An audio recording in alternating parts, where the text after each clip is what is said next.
Hello and welcome everyone, I'm Madals and today I have got a best of one game. It is not a ladder game, it is just a fun game. I can't remember where it's from either because, like a terrible person, I've had this just sitting in my replay folder of games to cast for what seems like an absolute eternity.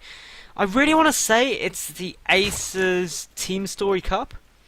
I think, maybe, perhaps.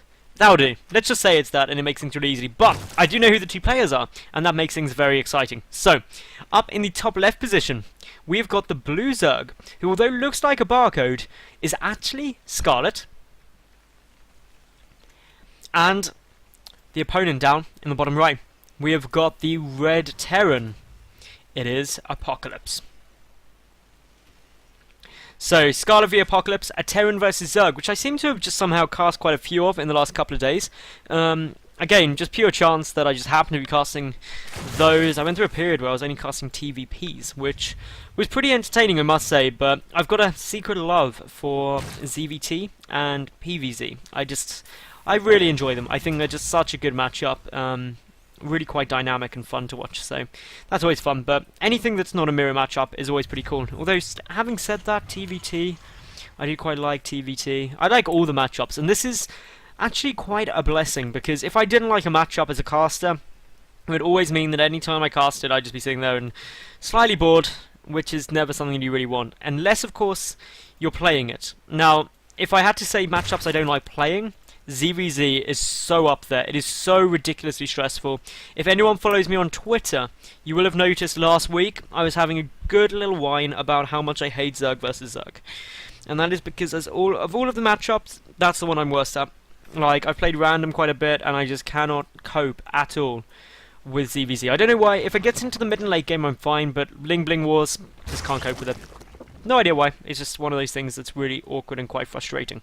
But anyway, for the moment in terms of openings, there was a 15 hatch, it was then a spawning pool, and then an extractor out of Scarlett. Meanwhile, for Apocalypse, he's just going straight up into a factory, so no Reaper out, he's just got the gas for the factory very early on, probably going to be putting on quite a nice little bit of pressure. Well, definitely going to be putting on a nice little bit of pressure, which is fine as long as Scarlett identifies that this isn't down, and then really just pumps out a couple of Zerglings, potentially even a spine crawler if needed. But to be honest, it's not something you desperately need to worry about. It's just going to be a reactor Hellion opening most likely. So not super scary, but something that you do need to be aware of, so you can just get yourself in a position where you can defend it. But two queens on the way out, this should be good. A defensive spine may be warranted, especially when Scarlett comes in and sees this coming down, and this Overlord should be able to get a good little scout on it and get a really good little spot that, okay, something's not quite right there.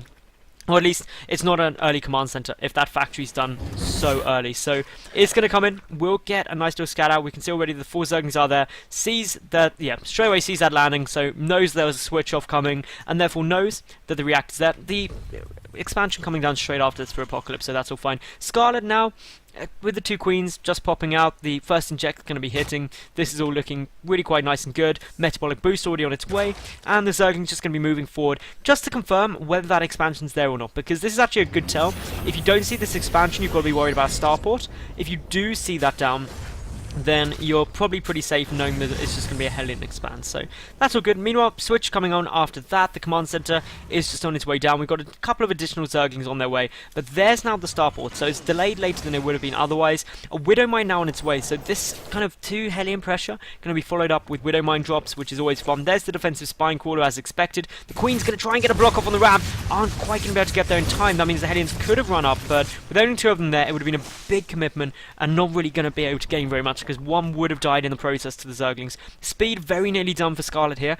More Marines coming out, more Widow Mines coming out, but nothing terrifying for the time being. Scarlett not really taking any losses at all, just 1 drone I think died, and that was... Nope, it was 2 Zerglings, not 1 drone, so that's fine. Everything looking good there for Scarlett. The spine crawler is going to come up as well, with the creep spread on its way, all looking good. Creep spread coming down from the main. 4 queens out on the field, sorry, 3 queens out on the field, that's all good. The second gas now coming down too. But it's these Widow Mines that can be a little pain. The Overlord is going to see that the starport is down. We'll know that therefore medevac is on its way. No reactor or a tech lab on there. That's how you know that it's going to be a medevac and not something like, say, a Banshee coming out super early. But this is actually okay for Scarlett, because Scarlett now can just well, defend this, make sure that a couple of units are kept up in the main in case the drop comes in there. And generally, he's going to be quite happy. The Speedlings now going to try and get a kill on these Hellions. May actually be able to do so if these Hellions aren't very, very careful, because if they stop even for a second, this round will go off. So this is Apocalypse just having to go into full retreat mode, back to the safety of these Widow Mines and Marines. Scarlett will be able to get back, though, loses a single Zergling. The third defended by this Widow, or the third being denied by this Widow Mine at the moment, and that means once the lair's finished, an Observer will be forced to morph before that can be taken. But having said that, these rockets can get taken down. This third could also be taken fairly easily if Scarlett wants to do that. But for the moment, Scarlett just needs to defend against this, which is Hellions pushing in the natural, drop coming into the main most likely. And as long as you defend against that, you're not going to take too much damage. The third, not essential yet, because the natural was delayed by getting the factory out really quick. But Scarlett does need to look to take it in the near future, ideally. But there's the drop getting loaded up. Is gonna get perfectly spotted by these Zerglings. So now the reaction can come down pretty much on the mark here for Scarlett, who's already got Overlords in a great position to scout it all coming down. Scarlett also just happily up to Lair Tech, already starting on the Spire. So 2 bases up into Mutas, perfectly doable, especially when your opponent's gone for this slightly more aggressive opening. But this Medevac easily spotted, knows that there's no third base down, and would struggle to do too much more. One Zergling being sacrificed so this Widow Mine can get cleared out. But now the drop coming straight up in towards the main. So this main base is going to take a little bit of damage here. And yeah, it's, well, a couple of Zerglings went down, and I think an Overlord too. So not massive losses there for Scarlett, but if Scarlett is able to really come in for some counter aggression, that would be absolutely great. So if that does now come down, then it'll be good. Otherwise, this third has got to get secured relatively quickly. Mutalisks will be hitting the field fairly soon, and once those Mutalisks do come down, that is actually where drops really get shut out, and you're not going to be able to get good drops, especially with nice overall placement as Scarlett's got. Potentially this third could get dropped though, because there's not really any overall placement down on the left-hand side of the map, but not something that Scarlett is going to be super concerned about once these Mutalisks start hitting the field, because dropping with Mutalisks down will be a really potentially dangerous move there for Apocalypse. And Apocalypse, anyway, just sitting back, getting up a third command center, macroing really all the way. Stim on its way, just +1, no double engineering bay as of yet. Meanwhile for Scarlett, no evolution chambers either, so no upgrades really coming down there. Instead, just getting down the banelings, getting down the mutas at a really early point, rather than getting the upgrades out. So this opens up for a nice little timing push, where you can do some nice damage with obviously banelings, zerglings, and mutalisks, especially against this sort of 10-11 minute push mark with +1 and stim that a lot of Terran players will always try and hit. But Scarlett trying to get in a good position, hasn't got any banelings there at the moment. There's one zergling running in, that's going to mean Scarlett's got to retreat back because there's only 2 banelings on the field at the moment. Got to be a little bit careful. One Hellion gets sniped off there, no mutalisk went down in the process, so good trade for the Zerg at the moment. But Apocalypse, he's starting to move forward. This third base needs to stay up. If that goes down, Scarlett obviously will be getting a bit of a tough spot. 14 banelings are morphing. The mutas just going to poke, just going to prod, trying to delay this in order to get those banelings out. But if Apocalypse gets in before the banelings are in a good spot, it will be tough. Baneling speed is done. Already the Marines getting a good little spread here. But in come the banelings now. In come the mutalisks as well. And of course, the more you spread the Marines, the better the mutas and Zerglings are going to be against them. Some more good hits. The Medevac's trying to boost away, but they can only boost away for so long. The Zerglings need to chase too, because otherwise the Marines will get dropped out, and potentially we'll see a couple of mutalisks go down. But now the Marines getting picked off as they go to Widow Mines burrowing. Got to be careful there, Scarlett, because you don't want those to get big hits, and they do get some really nice connections there. Those one baneling gets actually 13 kills. Brilliant connection there for Apocalypse, but with the Overseer on its way in, that means that Scarlett now sees precisely what's coming down. That bunker gets instantly vaporized by those baneling hits, and there's not too much else there, and the baneling's now rolling straight in towards this mineral line. Some connections going down, but not massive hits yet. The missile turret is potentially going to be the threat. There is the connection that Scarlett would have wanted, and a good number more SCVs get taken out. 14 workers killed this game, 30 Zerglings coming back. The drone count for Scarlett only at 45.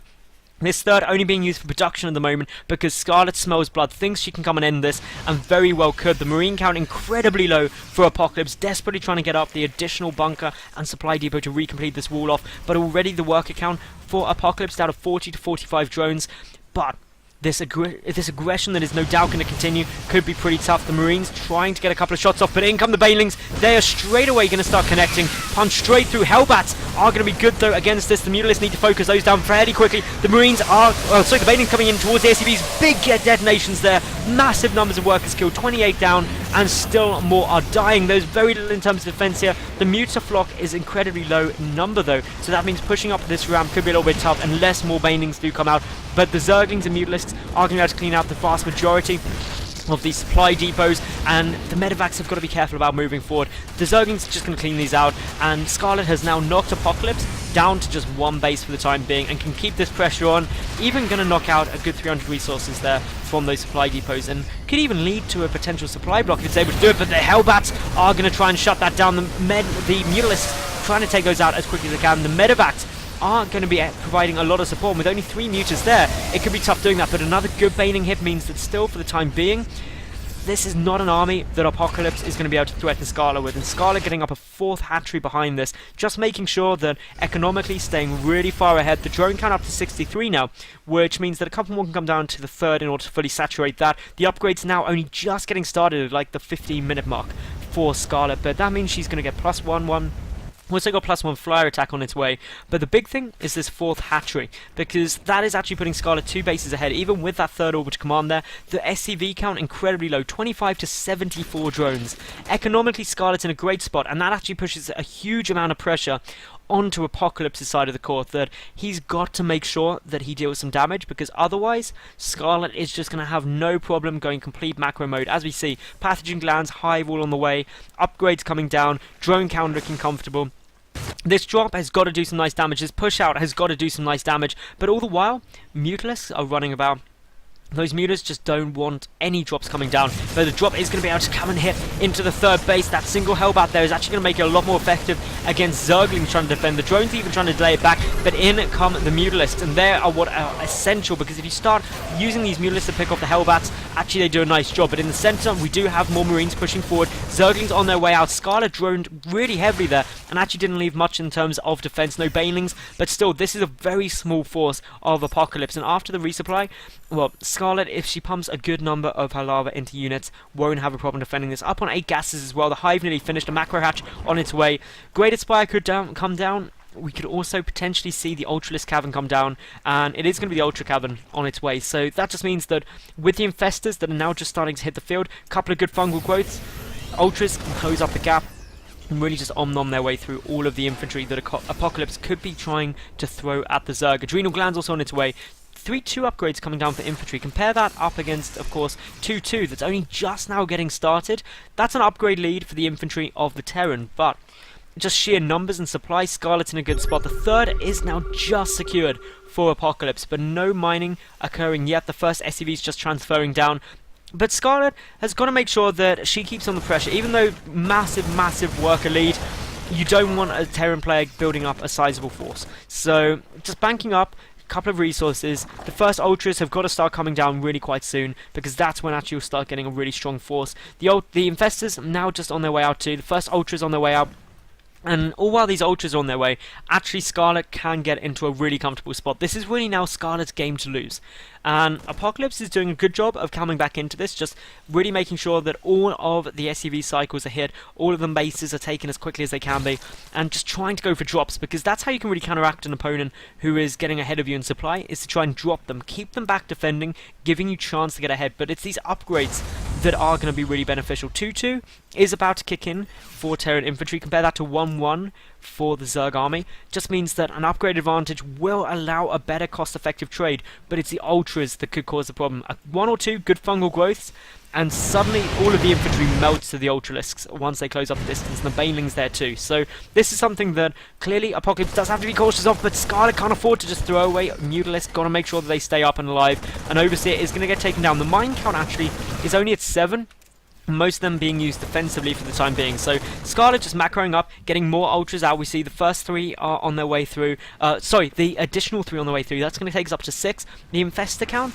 only at 3 though, so not really committing heavily there, because it only takes 1 or 2 fungal growths on a clump of Marines to really make all of the difference, and that is what Scarlett is going to be trying to go for now. Couple of Widow Mines burrowing, a good number of them, all clumped up on top of each other, but of course Ultra's good against Widow Mines. In they come now. Where's the fungal growth? There we go, just what we want. The Widow Mines triggering on infested Terrans, which is always going to be a good little trade there. Second fungal growth coming down, but will not be able to kill the Widow Mines. A third would be required, and this is where things start getting really quite tense for Scarlett. Only 1 more fungal growth remains as far as I'm aware. And if that doesn't go down fairly soon, then actually... Oh no, sorry, there are 2 just about to come back out. And that's where things are going to get really important. Of course, the Widow Mines, no clue where they are for the time being, because the Overseers, not with the army. Oh, and an Infestor goes down. It was one of the high energy Infestors too. Went down to that Widow Mine. You've got to be so careful here. Fungal Growth hitting a couple more Widow Mines there. Will be able to kill a good number of them. And so that makes things a little bit safer. The Ultralisk count also getting higher up. Meanwhile, Apocalypse just trying to get into the best defensive position he can. Going for the drop as well up on the right hand side. But this third, if the third goes down, well, that is where Scarlett can just win the game, because the economical position will be so great. And actually coming from the side, this wasn't really expected by Apocalypse, having to reposition his entire army, but Scarlett with so many Ultralisks, got to just make sure that the Widow Mines don't get good connections on the Banelings, and then it'll be fine. But the Banelings are starting to move forward, not even a need for the fungal growths there. The Banelings get great connections, and there is the GG. Well played, Scarlett. Just from that initial aggression, getting in such a beautiful position and taking that game quite convincingly. So I hope you all enjoyed that cast. If you did, make sure you like the video, leave a cool comment, and of course subscribe. And I'll catch each and every one of you tomorrow when I get another new game up. I'll see you then. Bye for now.